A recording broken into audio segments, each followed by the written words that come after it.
Le sidérurgiste indien Tata Steel va supprimer jusqu'à 2800 emplois au Royaume-Uni dans la foulée de la restructuration de son aciérie géante de Port Talbot au pays de Galles, qu'il veut rendre moins polluante, un coup dur pour une région déjà minée par la désindustrialisation. Environ 2500 postes devraient être touchés dans les 18 mois à venir et 300 autres potentiellement dans les 3 années à venir, détaille un communiqué du groupe, qui compte remplacer ses hauts fourneaux par un équivalent électrique moins polluant et a reçu des subventions gouvernementales massives. Tata Steel, qui emploie 8000 personnes en tout dans le pays, annonce qu'il va commencer les consultations réglementaires dans le processus de transformation et restructuration de ses activités au Royaume-Uni, d'après son communiqué. Le groupe affirme qu'il va ainsi sécuriser la plus grande partie de sa capacité de production dans le pays tout en réduisant ses émissions de CO2. Mercredi, une source proche du dossier avait indiqué à l'AFP qu'environ 3000 suppressions de postes étaient à prévoir, qui vont principalement toucher l'usine de Port Talbot. Dans le cadre de son plan, Tata indique que ces 2 hauts fourneaux et fours à coque de Port Talbot à fortes émissions de CO2 vont fermer graduellement avec le premier haut fourneau fermant vers la mi-2024 et le reste d'ici la fin de l'année.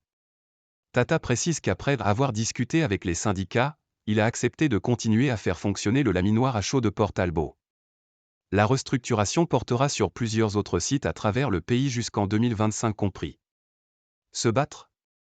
Un investissement de 1,25 milliard de livres, 1,45 milliard d'euros, est prévu pour l'installation d'un fourneau électrique et la modernisation des infrastructures de Tata Steel pour assurer une production de long terme de haute qualité chez le principal sidérurgiste du Royaume-Uni, détaille le communiqué.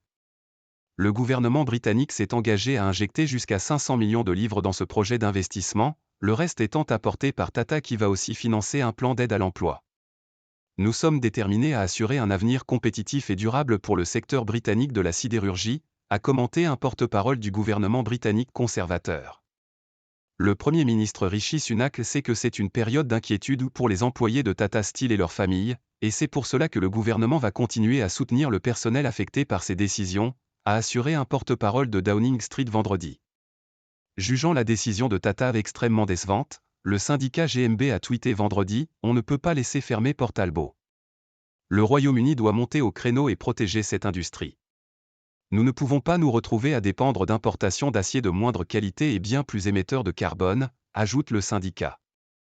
Gavin Moule, qui se présente comme un travailleur de 3e génération de Tata Steel, a dit, les larmes aux yeux sur la BBC, que les annonces du sidérurgiste sont dévastatrices pour la communauté locale.